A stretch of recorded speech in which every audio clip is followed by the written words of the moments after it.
क्या अब तुम मेरी कॉल भी नहीं उठाओगे? और टोटल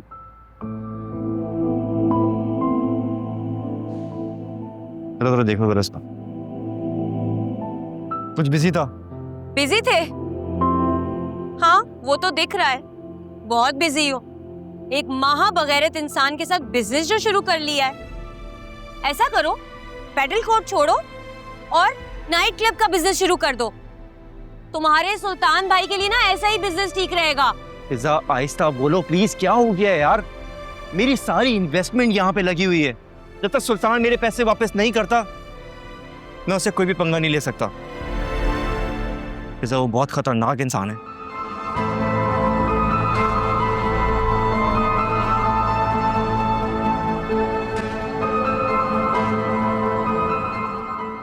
कितनी इन्वेस्टमेंट लगी है? 40 लाख रुपए लगे ना तुम्हारे? क्या ये 40 लाख रुपए की कीमत है मेरी इज्जत की? कैसी फालतू बातें कर रही हो यार? तुम मेरे लिए सबसे ज्यादा अहम हो, लेकिन इस वक्त मेरे लिए फर्स्ट प्रायोरिटी मेरा बिजनेस है। ओहो, नाउ आई गेट इट। अभी प्रायोरिटी तुम्हारा बिजनेस है, उसके बाद मैं होंगी, फिर कुछ और। बहुत बड़े लूजर निकले हो तुम अकरम। फिजा लाइफ में कभी कभी कुछ पाने के लिए कुछ कॉम्प्रोमाइजेस करने पड़ते हैं। जानते हो अपनी होने वाली बीवी की इज्जत पर कॉम्प्रोमाइज करने वाले मर्द को क्या कहा जाता है? क्या कहा जाता है बताओ, क्या कहा जाता है? सोसाइटी में ना सिर्फ उसकी इज्जत की जाती है जिसकी जेब में पैसे होते हैं। That's it.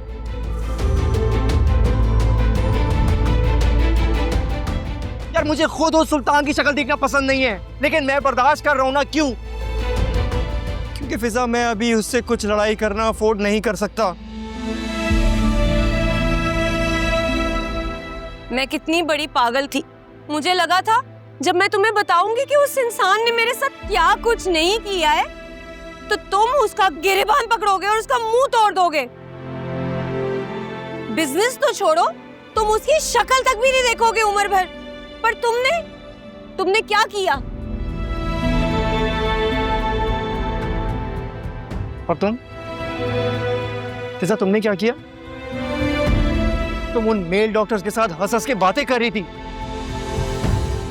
और जब उस सुल्तान ने तुम्हें समझाने की कोशिश की तो तुमने क्या किया?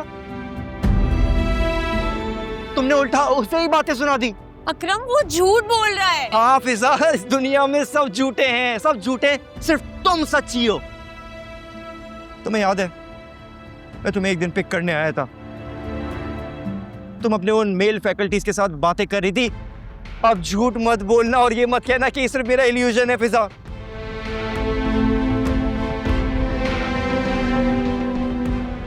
तुम्हारे दिमाग में इतनी गलाजत भरी होगी, मैं सोच भी नहीं सकती थी।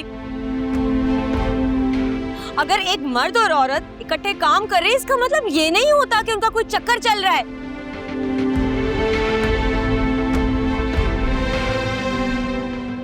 थैंक गॉड, मुझे वक्त पर पता लग गया कि तुम कितने घटिया इंसान हो।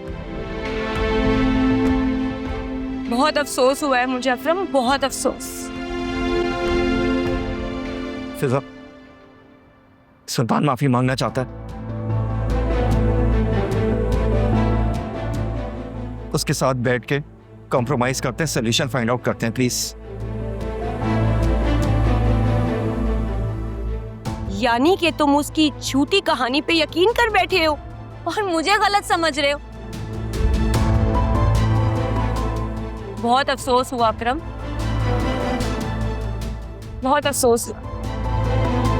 मैं जा रही हूं और आज के बाद मैं तुम्हें अपनी शक्ल भी नहीं दिखाऊंगी। सारी उम्र तरसोगे तुम।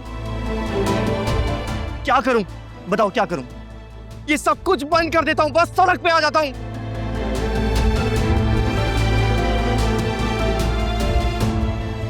फिर करोगी मुझसे शादी?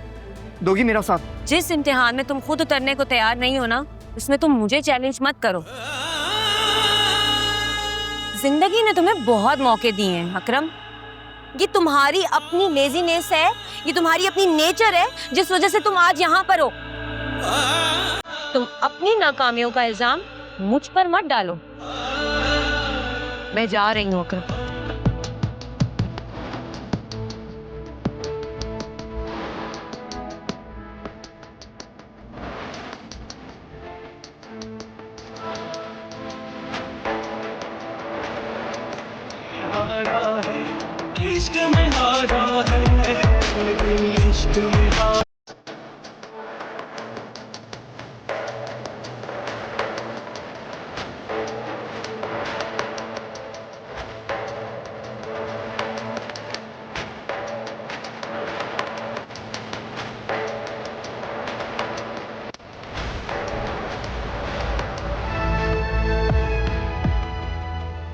अकरम, मेरा प्यारा भाई, क्या अभी भी अपने भाई से नाराज है? सुल्तान भाई, मैं इस टॉपिक पे कोई भी बात नहीं करना चाहता। अरे यार मेरा प्यारा भाई, देख अकरम, ये लड़की वड़की के चक्कर में अपनी दोस्ती और कारोबार खराब मत करो। देखो ये पेडल कोर्ट, ये सुबह शाम लोग पेडल खेलने आएंगे, भाई तुम पैसों में खेलोगे, और जब जेब में पैसा हो ना अकरम, तो लड़की खुद चल के आती है, हैं? और एक वो तुम्हारी डॉक्टर नहीं, अव्वल दर्जे की बदतमीज और बदजुबान लड़की है। मैंने उससे समझाना चाहा कि तुम मेरे छोटे भाई की अमानत हो, ऐसे गैर मर्दों के साथ बेतकल्लुफी नहीं दिखाई जाती। उल्टा उसने मुझे ही थप्पड़ मार दिया। अब बताओ, खून का घूंट पी लिया लेकिन उफ तक ना की। सुल्तान भाई, मजीद कंस्ट्रक्शन के लिए 25 लाख रुपए चाहिए। आप मेरे पैसे कब लौटाएंगे? यार मेरी जान, मेरे अकाउंट तो ब्लॉक पड़े हैं, अभी तुम ही कुछ करो। देख, मैं जल्द से जल्द तेरा 1-1 रुपया वापस कर दूंगा। सुल्तान भाई, मेरे पास 1 रुपया नहीं पड़ा हुआ। मैंने अपनी फैमिली से इस शर्त पे उधार लिया था कि जब भी आपका अकाउंट अनफ्रीज होगा मैं उनको वापस लौटा दूंगा वो पैसे। यार भाई, अब मजबूरी है, तुम्हें कुछ करना होगा। कैसी बातें कर रहे हैं यार सुल्तान भाई? क्या मैं अपनी किडनी भेज दूं? अरे यार, कर दी ना तुमने छोटी बात। अरे इतने बड़े घर में रहते हो, अब भाई बहुत पैसे होंगे, आगे पीछे घूमो, मक्खन लगाओ, पैसे निकलवाओ। अरे बोल दो कुछ महीने में वापस कर देंगे यार। सुल्तान भाई, वो भी सारे पैसे मेरी फैमिली वालों ने ही दिए थे। अच्छा, मैं एक काम करता हूँ ना, मैं तुम्हें वो 10 लाख रुपए दे देता हूँ, लेकिन बाकी की रकम का बंदोबस्त तुम खुद करोगे। इंशाअल्लाह। अच्छा, ये मेरा गार्ड है, आज से यहीं रहेगा, जगह की सिक्योरिटी हो जाएगी, तो उसे तुम चाबियां दे देना। और दिल छोटा नहीं कर, वो मेरी वजह से नाराज होके गई है ना, ये अब मेरी ही जिम्मेदारी के वापस तेरी जिंदगी में उसको लाना, चाहे इसमें मेरी जान ही क्यों ना चली जाए। 2-3 थप्पड़ और खाने पड़े तो खा लेंगे। हमारे अब्बा कहा करते थे, खाली जेब वाला मर्द और गली का कुत्ता दोनों एक बराबर हैं, दोनों भौंकते रहते हैं, लेकिन सुनने वाला कोई नहीं है। जब जेब में पैसा हो ना अकरम, सब ठीक हो जाता है। खैर, मैं 10 लाख रुपए तुम्हें ट्रांसफर करता हूँ, बाकी रकम का बंदोबस्त करो। अच्छा, नहीं, आजा, मैं तुझे छोड़ देता हूँ।